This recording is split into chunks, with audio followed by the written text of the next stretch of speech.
Қайырлы күн.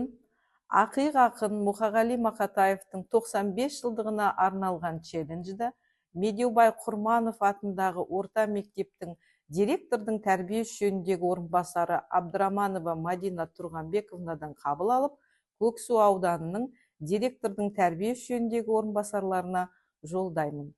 Мұқағали Мақатаев, отан. Мен оның түнін сүйем, күнін сүйем. Ағынды өзен, асқар тау, гүлін сүйем. Мен оның қасиетті тілін сүйем. Мен оның құдіретті үнін сүйем. Бар жәндігін сүйемін қыбырлаған.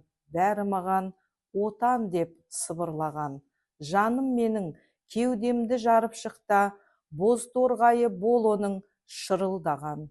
Отан, отан, бәрінен биік екен, мен оны мәңгілікке сүйіп өтем.